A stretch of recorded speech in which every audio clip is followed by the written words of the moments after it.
mulai dari berdiri. Berdiri ini salah satu rukun sholat. Rasul menyampaikan sholli qa'iman fa illam tastati fa qa'idan fa illam tastati fa ala jambi. Salatlah dengan berdiri, bila tidak mampu salatlah dengan duduk. Bila tidak mampu maka salatlah di atas lambung kalian. Berdiri menjadi rukun salat untuk salat fardu. Adapun untuk salat sunnah, orang yang mampu berdiri boleh salat dengan duduk. Tetapi pahalanya kata Rasul fa'ala nisfi ajril qadim. Jadi orang yang sholat sunnah dengan duduk padahal dia mampu berdiri, pahalanya adalah separuh dari orang yang sholat sunnah dengan berdiri. Sholat tarawih yang mampu berdiri boleh dengan duduk, tapi pahalanya hanya separuh, 50% pahalanya. Harus dia. Kalau kita mau berdiri ya berdiri. Nah, kapan kita mulai berdiri? Nah, sekalian, kalau sholat sendirian ya kita mau berdiri, kalau mau sholat ya berdiri aja. Tapi kalau sholat berjamaah, kapan berdirinya? Sholat berjamaah itu mulai berdiri. Nah, dalam mazhab kita, mazhab Imam Syafi'i ini, kita mulai berdiri adalah setelah selesai iqamah. Allahu Akbar, Allahu Akbar, la ilaha illallah, baru berdiri jamaah. Itu mazhab Syafi'i. Adapun mazhab Hanafi dan Maliki berdiri pada hayya 'alas shalah, hayya 'alal falah, mereka berdiri. Mazhab Hambali ada yang seperti Syafi'i tadi, selesai iqamah, ada yang di awal iqamah. Mulai iqamah mereka mulai berdiri. Tetapi dari 4 mazhab ini tidak ada satupun yang berikan fatwa berdiri sebelum iqamah. Ya. Nah, kadang di beberapa tempat ada sebelum iqamah sudah disuruh berdiri gitu. Sob. Beberapa tempat ada begitu. Ya. Jadi berdiri itu dengan menunggu iqamah. Rasul menyampaikan idza uqimatis shalah fala taqumu hatta tarawih. Bila iqamah, salat sudah diiqamah, itu pun jangan kamu berdiri dulu sebelum kalian melihat aku. Maka sahabat Bilal kalau mau iqamah, beliau selalu mengintip Rasul, menunggu Rasul keluar dari rumah. Rumah Rasul yang di kiri masjid yang sekarang menjadi makom beliau itu. Beliau melihat sampai Rasul keluar, lalu sahabat Bilal iqamah. Nah, sahabat-sahabat nanti berdiri setelah Rasul masuk masjid. Jadi iqamah itu haknya imam. Kapan menentukan iqamah itu haknya imam. Nah, muadzin itu haknya adalah berazan. Waktu iqamah terserah imam. Maka Rasul pernah masuk masjid jam 12 malam, pertengahan malam untuk sholat isya. Kata Rasul, kalau aku tidak khawatir memberatkan kalian, tiap malam aku akan lakukan seperti ini. Nah, memang sunnahnya sholat isya itu tengah malam. Nah, cuman karena Rasul khawatir memberatkan para sahabat menunggu lama, akhirnya beliau majukan sholat isya. Kalau kita di Nizamuddin di markas dakwah di Nizamuddin itu sholat agak malam ya. 11, setengah 12, 11 malam sholatnya. Memang sunnahnya begitu untuk sholat isya. Cuma mungkin kita agak berat ya, ngantuk nanti kalau sholat malam. Jadi berdiri begitu. Jadi berdiri setelah selesai iqamah baru berdiri. Kecuali kalau kita di belakang, nah, mulai iqamah kita sudah mulai maju. Tapi kalau kita sudah berada di shaf, kita berdiri menunggu selesai iqamah. Waktu berdiri, Rasulullah Muhammad SAW akan menundukkan kepalanya. To'aroksa. Nah, beliau menundukkan kepalanya dan pandangan mata ke tempat sujud. Nah, mulai berdiri sebelum takbir sudah posisi kepala sudah menunduk. Ya. Melihat ke tempat sujud. Jadi kepala tidak lurus seperti gambar nomor 2 atau terlebih agak diangkat melihat ke atas seperti nomor 3. Ini Rasul jelas melarang orang yang mengangkat pandangannya ke atas. Dan juga Rasul menganjurkan kita menghadap sutra, pembatas, bisa tembok, bisa tiang, atau benda-benda atau manusia temannya yang ada di belakang sholat berikutnya. Nah, jangan sampai kita sholat di ruang terbuka, depan kita kosong. Ya. Jadi bisa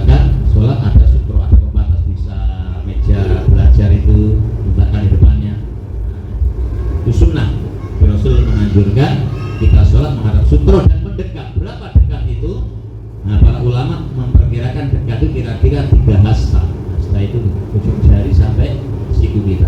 Nah, itu terukur mulai tumit sampai pas sutro pembatas tadi 3 hasta.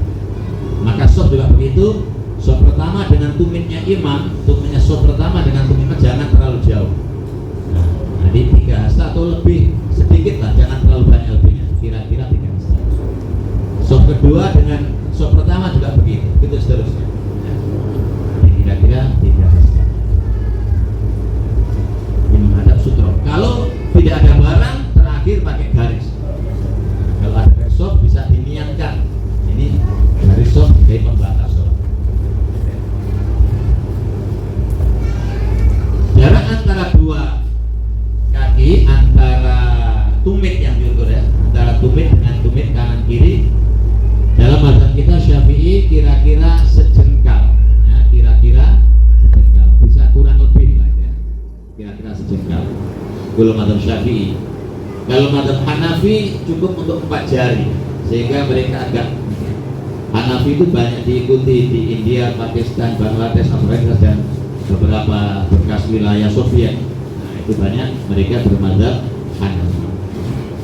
Kalau Maliki itu banyak di daerah Afrika ya. Nah, di Indonesia ini cuma ada 2 mazhab saja, Syafi'i dan Hambali dalam kelompok besar ya. Kalau Hanafi, Maliki sebenarnya tidak ada. Mungkin kalau orang perorangan, tapi kalau berbentuk kelompok belum ada. Nah, di Syafi'i itu Nahdlatul Ulama, Al-Wasliyah, Perti, Nahdlatul Wathon, Al-Khairat, itu Syafi'i. Yang Hambali, Muhammadiyah, Al-Irsyad, Salafi, Wahabi itu sebenarnya bermadzhab. Cuma kadang-kadang orang bawahnya tidak mengaku saja, tapi mereka bermadzhab. Ada satu kitab ditulis oleh bukunya Syekh Muhammad bin Abdul Wahab. Beliau menyampaikan mazhab kami adalah Hambali. Semua bermadzhab, orang itu mesti bermadzhab, itu artinya jalan. Jadi jalan menuju Quran dan Sunnah ya. Para imam besar itu membuatkan kita jalan untuk mengamalkan Quran dan Sunnah. Mazhab itu begitu. Jadi dalam mazhab Syafi'i kira-kira sejengkal, mazhab Hanafi yang 4 jari kira-kira, Maliki dan Hambali tidak memberikan ketetapan. Mereka hanya menyampaikan yang sedang, jangan terlalu lebar, jangan terlalu sempit. Nah, sebelum kita lanjutkan, perlu kami sampaikan semua perintah renggang di dalam sholat itu hanya berlaku bagi lelaki. Ini termasuk salah satu perbedaan sholat lelaki dan sholat wanita. Nah, dalam buku kita dalam bab terakhir, mungkin 2 atau 3 bab sebelum akhir, ada perbedaan sholat lelaki dan wanita. Nah, di antaranya masalah merenggangkan badan. Di perintah renggang, nanti dalam ruku, dalam sujud, di perintah renggang itu hanya berlaku bagi lelaki. Kalau wanita, mereka mengumpulkan satu anggota badan dengan anggota badan yang lain. Dalam berdiri juga begitu, lebih rapat, lebih bagus untuk wanita. Tapi lelaki tadi dibuka kira-kira sejengkal. Itu kalau sholat sendirian. Kalau sholat berjamaah membukanya agak bisa lebih lebar lagi. Sahabat Anas cerita, sebagaimana dikatakan Imam Al-Bukhari, di salah sholat berjamaah itu salah seorang di antara kami telapak kakinya bersentuhan dengan telapak kaki saudaranya, bahunya bersentuhan dengan bahu saudaranya. Bukan sholat berjamaah, jadi kakinya agak lebar sedikit, bukan. Kalau cuma 1 jengkal nanti kakinya belum bisa bersentuhan dengan saudaranya. Jadi kalau sholat berjamaah dibuka kakinya selebar badan masing-masing. Nah, ya. Dan praktekkan adik, kita minta 3 berdiri ya. Berdiri 3. Nah, garis softnya garis ini, ada garis ini. Nah ya, ya. Adik. Nah ya. Nah, ini. Bawah bersentuhan, atas juga bersentuhan. Yang disentuhkan dulu badannya, nanti kakinya menyesuaikan. Nah, ya gitu ya. Ini mulai rokaat pertama sampai rokaat terakhir. Kalau kakinya lebih lebar, pastikan rokaat kedua nanti renggang-renggang. Mungkin pertama masih orang memaksakan bersentuhan, tapi rokaat kedua nanti terjadi perenggangan. Nah, tapi kalau ukurannya pas, ini bisa dijaga sampai akhir sholat nanti. Nah, kaki sudah bagus. Nah, coba softnya ujung tumit pas di soft belakang. Nah, jangan sampai melewati. Tadi pas garis belakang ujung tumit kita. Nah, ya, tadi meluruskan soft tumitnya. Nah, diluruskan. Nah, insya Allah bagus sekali. Nah, telapak kakinya sudah bagus menghadap ke arah kiblat. Tadi jari-jari menghadap ke arah kiblat, kecuali yang sakit. Ada memang kadang-kadang mulai lahir sudah miring. Kalau diluruskan sulit sekali, kaku sudah. Nah, itu sudah pengecualian. Tapi kalau kakinya masih bisa diluruskan, usahakan jarinya menghadap ke arah kiblat. Nah, gitu ya. Oke, jazakumullah. Sudah, jadi makasih.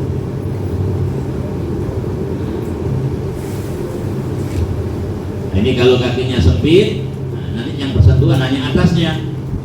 Nah, seperti gambar nomor 5B ya, bersentuhan hanya atasnya. Atau kakinya terlalu lebar. Nah, kadang ada kaki terlalu lebar. Nah, maka yang bersentuhan nanti hanya kakinya, sementara bahunya tidak bersentuhan. Padahal sahabat itu mulai bawah sampai atas itu bersentuhan. Nah, kemudian terlarang menutup mulut. Nah, Nabi sallallahu alaihi wasallam ayyuwaddiya fahu, ayyuwaddiya rajul fahu. Nabi melarang seorang laki di waktu sholat menutup mulutnya. Hadisnya memang berbunyi seorang laki, tapi dalam syarah hadis disebutkan ini juga berlaku bagi wanita.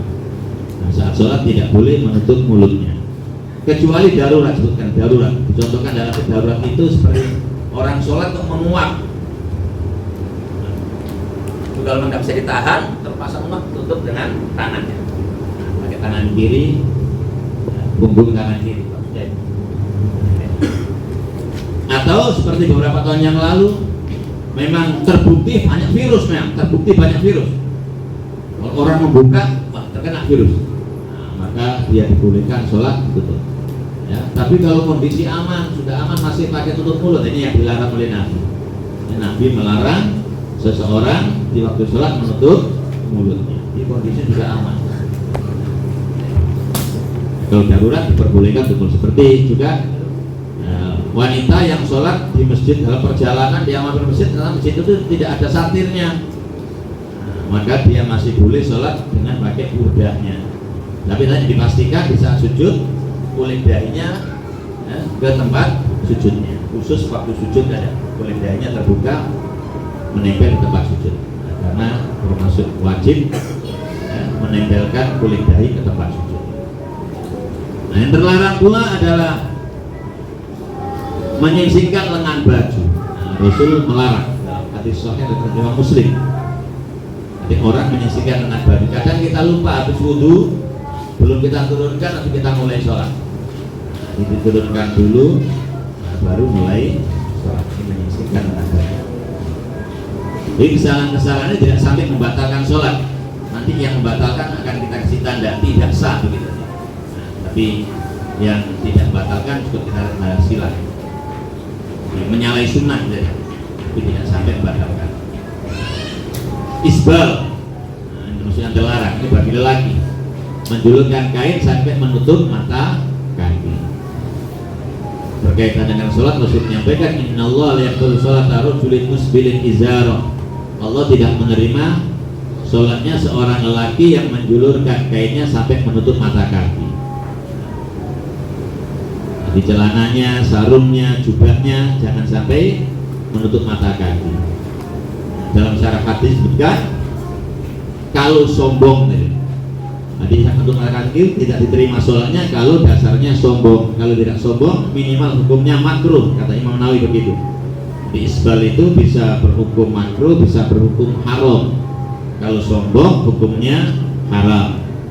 Dan itu kalau dilakukan dalam sholat akan mengakibatkan sholatnya tidak diterima oleh Allah walaupun sholatnya sah. Di kewajiban dia sholat asar sudah terpenuhi, tapi dia tidak mendapatkan pahala apa-apa.